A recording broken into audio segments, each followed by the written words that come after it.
asalaamaaleykum mbokki déglu dal leen nag jàmm ba léegi askanu réewum Sénégal ña ngay toog di xaar ñu daal di wàññi njëgu dund yi ñuy faral di jëfandikoo comme ni leen ko njiitu réewum Sénégal di Bassirou Diomaye Diakhar Faye diggee woon wante ñu ngi ñuy xamal ci biir colikaay bii di Sud Quotidien ne xaar bi dootul yàggati de ndaxte kii nga xam ne moom mooy jëriñ gu ñu dénk wàllu industrie ak commerce di Serigne Gueye Diop moom daal di ne xamle ne ci ay fan yu néew wala boog ci ay bés yu ñu dëgmal wàññeeku dina am Serigne Gueye Diop colikaay bii di Sud Quotidien mi ngi ñuy xamal ne ma ngay fësalee kaddu yi ni mel keroog ba ñu doon màggalee bés bi nga xam ne moom la ñu jagleel wàllu métrologie foofu nag la daal di xamle ni gouvernement bi ña ngay def seen kéemtalaay kàttan ngir rek la ñu diggee woon jëmale ko nag ci wàllu dund gi seen njëg ñu war kaa mun a wàññi bu baax a baax loolu moom moo tax ba fu mu nekk ni nag joriñ gu njëkk gi di Ousmane Sonko moom mi ngi waxtaan ak képp koo xam ne mën ngaa dugal sa loxo ci wàll gi ni mel waxtaan nag importateurs yi exportateurs yi patronat bi boulanger yi maanaam bëri na ay ndaje yoo xam ne daal ñu ngi ko fi amal te loolu yëpp la leen tax a jóg moom mooy fexe ba njëgu dund gi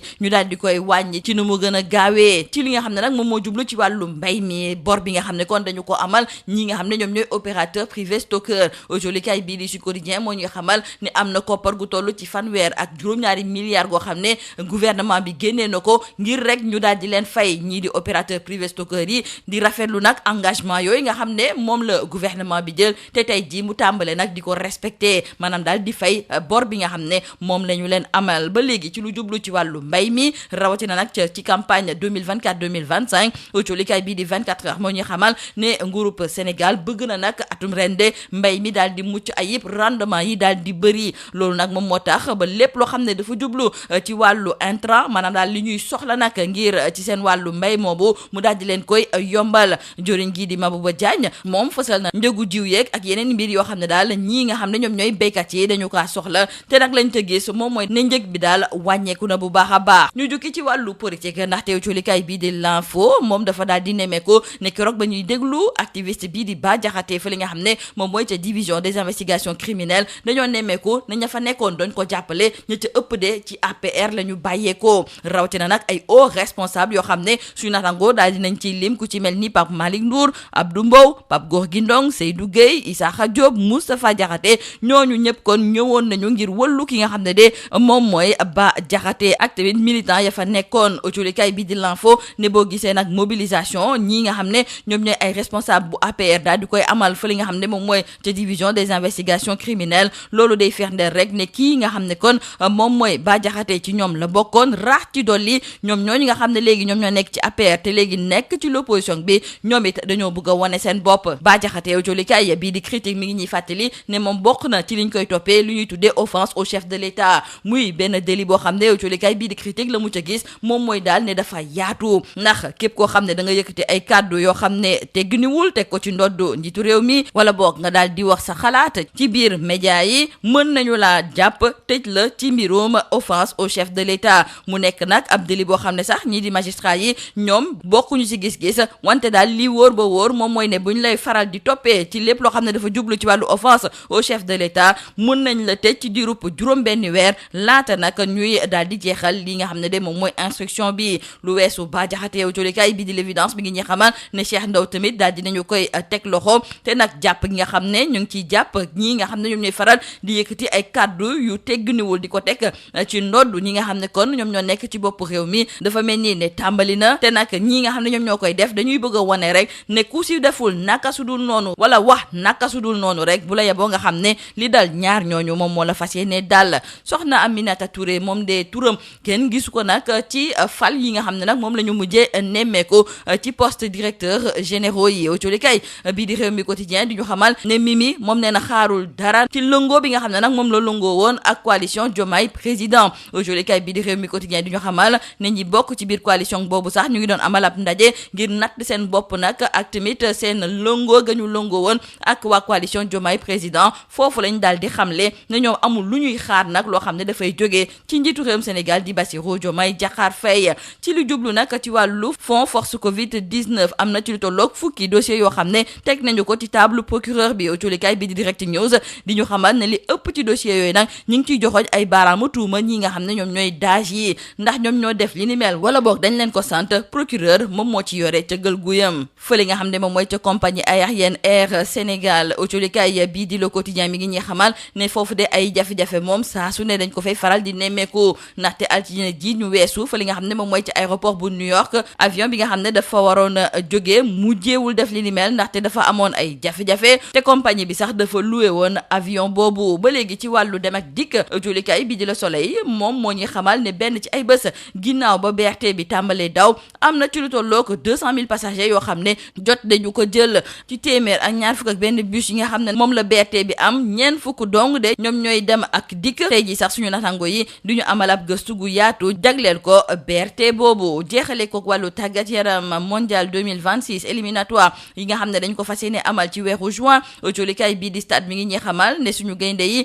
dinañu daje ak waa RDC daje tamit ak waa Mauritanie ñan lañ ci fas yéene tànn ngir ñu daal di bokk ci ñaari jongante yooyu Aliou Cissé dina ko fësal ci ay waxtu yu néew loolu la ñoo colikaay bii di stade di xamal lii moo nekkoon mbokk julkat yi li gën a fës ci biir colikaay yi ñu leen di ñaanal njeex ci lu bës ak jom. Mesdames et messieurs, bonjour. Les góorgóorlu attendent toujours l'effectivité de la baisse des prix des denrées de première nécessité. Mais dans le journal Le Sud Quotidien, c'est le ministre de l'Industrie et du Commerce, Serigne Gueye Diop, qui leur donne rendez-vous sous peu. Selon le ministre, la baisse des prix des denrées sera effective comme annoncé par le président de la République, Bassirou Diomaye Faye. Ainsi donc, retenons avec nos confrères du journal Le Sud Quotidien que cette baisse sera effective dans les prochains jours, voire les prochaines semaines. C'est ce qu'a dit hier le ministre de l'Industrie et du Commerce, Serigne Gueye Diop, en marge de la célébration de la Journée mondiale de la métrologie. Et selon le ministre, le gouvernement travaille avec sérieux et sérénité et se voulant rationnel. Il laisse entendre que depuis un mois, le ministre Ousmane Sonko mène des concertations au niveau national avec l'ensemble des acteurs, notamment les importateurs, les exportateurs, le patronat, les boulangers, entre autres. Et il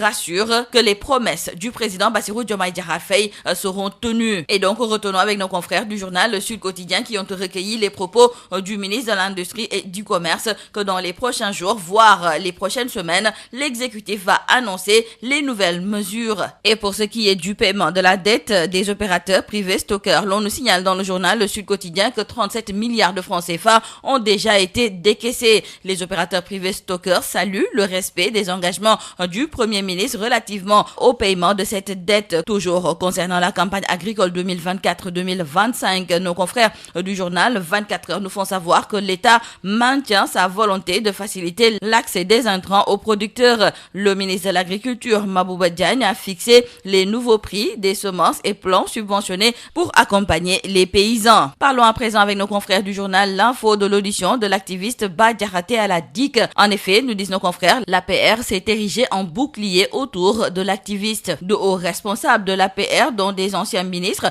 des députés et anciens députés, étaient devant la DIC pour apporter leur soutien à Bah Diakhaté aux côtés de Pape Malick Ndour, Abdou Mbow, Pape Gorgui Ndong, Seydou Gueye, Issakha Diop, Moustapha Diakhaté. Il y avait aussi des militants et sympathisants de l'APR. Et nos confrères nous font savoir que cette mobilisation de responsables de l'ancien régime devant la DIC pour défendre un activiste proche de leur camp est un signal fort des néo-opposants en direction du pouvoir de Diomaye et de Sonko. Rappelons avec nos confrères du journal Critique que Bah Diakhaté sera présenté au procureur aujourd'hui. Rappelons qu'il est poursuivi pour le délit de l'offense au chef de l'État. Nos confrères du journal Critique trouvent que c'est un délit fourre-tout, car pour des propos mal placés, une sortie publique maladroite ou simplement un dérapage verbal sur les médias, tout citoyen peut être confronté à ce délit élastique que les magistrats apprécient différemment, même si pour la plupart, c'est synonyme d'un ticket sans frais pour l'hôtel 0 étoile, le temps d'une instruction qui, au meilleur des cas, peut durer 6 mois. Nos confrères de l'Évidence nous signalent également que l'imam Cheikh Tidiane Ndao est aussi gardé à vue